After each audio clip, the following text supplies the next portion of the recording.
భూమి మీద కనుక పడితే కనుక భూమి అంతా కూడా అల్లకల్లం అవుతుందని చెప్పని పరమేశ్వరుడు చెప్పగా శివవీర్యాన్ని కూడా పట్టుకుంటాడంట. మొత్తం కూడా పట్టుకునేటప్పటికల్లా ఆయన ఎక్కడ తీసుకెళ్లాలి, ఏమి చేయాలి అని చెప్పేటప్పటికల్లా వాళ్ళందరూ కూడాను ఆయన ఏం చేయాలో అర్థం కాక కొద్దిగా ఏమో తేజస్సులంతా కూడా తీసుకొని వచ్చి కొద్దిగా శరవణ భవం అని చెప్పంటే రెల్లు గడ్డి అనమాట. మొత్తం కూడా అంతా ఆ రెల్లు గడ్డిలో మొత్తం కూడా ఉత్పన్నం చేస్తారన్నమాట. మొత్తం కూడా అయితే సుబ్రహ్మణ్యేశ్వరుడు ఒక మొత్తం కూడా పరమేశ్వరుడు అడుగుతారనమాట, స్వామి ఈయన ఒక ముని పూర్వజంలో అయితే ఆయన అడుగుతారనమాట, నువ్వు నా కుమారుడుగా జన్మించాలి అని చెప్పంటారు అనమాట. అనేటప్పటికల్లా నేను నీకు మాత్రమే కుమారుడుగా జన్మిస్తాను అని చెప్పని చెప్తారంట ఆ ముని.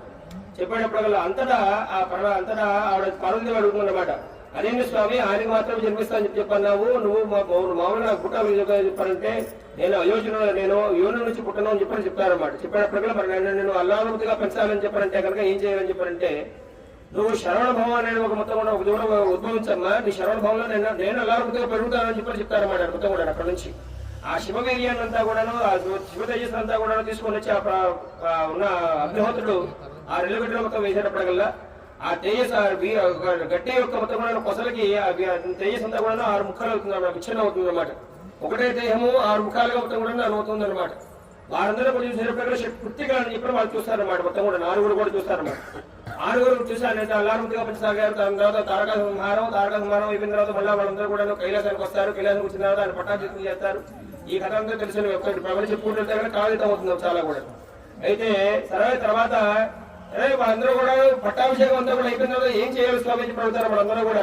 సరే నువ్వు నవనాయకుల్లో ఒకటి కదా మొత్తం కూడా కదా, మరి నిన్న అందరూ కూడా పూజిస్తే కనుక నువ్వు చేసే పనులు ఏమిటయ్యా అని చెప్పారంటే కనుక ఆయన ఒక స్తోత్రంలోనే ఉంది. మొత్తం కూడా అశ్వతంలో వంశాభివృద్ధికర యనమహ అని చెప్పి స్తోత్రం ఉందన్నమాట. అన్న కనుక పూజించిన ప్రతి ఒక్కరికి కూడా వంశాభివృద్ధి చేసే అందరూ కూడా నవతిష్టాన్ని ఇస్తాను అని చెప్పని చెప్తారనమాట.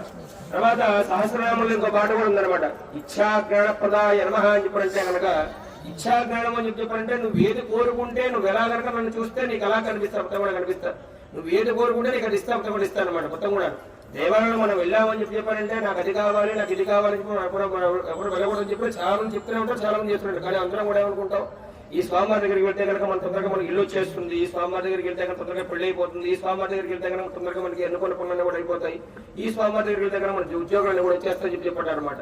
దేవాలయానికి ఎప్పుడైనా నువ్వు నిర్మల మనసుతో వెళ్తే నీకు ఏది కావాలో స్వామి మొత్తం కూడా చూసుకొని మొత్తం నీకు అవన్నీ కూడా నీకు అప్పచెప్తుంటాడు మొత్తం కూడా ఏదైనా సరే మొత్తం కూడా. కాబట్టి ఆ స్వామివారి మొత్తం కూడా దగ్గర సన్నిధిలో మనం అందరూ కూడా కూర్చున్నాము. పొద్దున పూట అంతా కూడా మనం స్వామివారికి ఇష్టపూర్వకంగా అభిషేకాలను కూడా చేసుకున్నాము. తర్వాత ప్రత్యేకంగా భస్మాభిషేకం అంతా కూడా చేసుకున్నాము. ఆ భస్మాభిషేకం అంతా వెళ్ళిన తర్వాత భస్మం అంతా కూడా అందరూ కూడా భక్తులు వీళ్ళందరూ కూడా ఇస్తుంటారు. దాని తర్వాత ఇప్పుడు ఇవాళ మనం లీలా కళ్యాణ మహోత్సవం అని చెప్పి చేస్తున్నప్పుడు కూడా ఈ కళ్యాణం ఎందుకు చేస్తామయ్యా అని చెప్పారంటే కనుక స్వామివారి యొక్క దేవేరులందరూ కూడా వాళ్ళతో కూడా ఆవిడ పేరేమో దేవసేన అనమాట. ఆవిడ పక్క కూర్చున్నాడు ఇంద్రుడి యొక్క కుమార్తె దేవసేన, ఈవిడ పేరు వల్లి అనమాట. బిల్లుకారుడు యొక్క కుమార్తె ఈవిడ పేరు బిల్లుకారుడు యొక్క కుమార్తె వల్లి అనమాట. ఈవిడ వీళ్ళిద్దరినీ కూడాను లీలా కళ్యాణ మహోత్సవం అని చెప్పంటే వాళ్ళతో కూడా గంధర్వ వివాహం అయింది కాబట్టి మనందరం కూడాను మనుష్య వివాహం ఎలా జరుగుతుందో దేవతా కళ్యాణాలు చేసుకోవాలని చెప్పిన భావనతో చేసుకొని మాకు కూడాను ఉత్తర కన్యాదాన ఫలితాలంతా కూడా మాకు ఇవ్వు స్వామి అని చెప్పి మనం కోరుతూ స్వామివారు చేసుకునే కళ్యాణం ఏదైతే కనుక సుబ్రహ్మణ్య కళ్యాణం అన్నమాట. అంతా కూడా ఇది చాలా అరుదుగా జరుగుతుంది. ఈ కళ్యాణం చేసుకున్న దంపతులందరూ కూడా చాలా అరుదుగా ఉంటారు. కావున ఈ యొక్క కళ్యాణం అంతా కూడా ప్రశాంతంగా చూసుకుందాం. అలాగే స్వామివారి యొక్క మొత్తం కూడా పొద్దున కూడా అభిషేకమైన దేవీలందరూ కూడా మొత్తం కళ్యాణ మండపం నుంచి బయలుదేరి అక్కడ ఇంటి దగ్గర నుంచి బయలుదేరి కళ్యాణ మండపానికి వస్తారనమాట. మరి వస్తున్నారని చెప్పారంటే మనందరం కూడా ఏం చేస్తాం కూడా మనందరం కూడా ఇంటి దగ్గర నుంచి పెళ్లి కుమార్తెని పెళ్లి కూడా చేసే తప్పెట్లతో తారాలతో తీసుకుని వెళ్తూ ఉంటాం, ఇంకా కళ్యాణ మండపం తీసుకెళ్తూ ఉంటాం. అలా తీసుకెళ్తున్న సమయంలో కొన్ని మొత్తం కూడా అబ్బాయి ఎంత బాగున్నాడు అని చెప్పిన కొంతమంది జనాలు, వీడెంత బాగున్నాడు అమ్మాయి ఎంత బాగుందని చెప్పిన కొంతమంది మొత్తం వెళ్తారన్నమాట. నరుడు యొక్క దృష్టి తగిలితే కనుక నల్లబండైనా సరే పగిలిపోతుందని చెప్పి ఒక సామెత కూడా ఉండే అలాంటి దృష్టి దోషం అంతా కూడా నేను ఏమి లేకుండా వేద మంత్రాలతో స్వామివారి ఉత్సవం ఒక మొత్తం అవన్నీ కూడా శాంతి పూజేస్తాం అంతా కూడా. కాబట్టి ఆ వేద మంత్రం జరుగుతుంటాయి. ఆ ఇందులో కూడా సుబ్రహ్మణ్యాయ నమః అనుకుంటూ మొత్తం కూడా నమస్కారం చేసుకోండి ఒకసారి.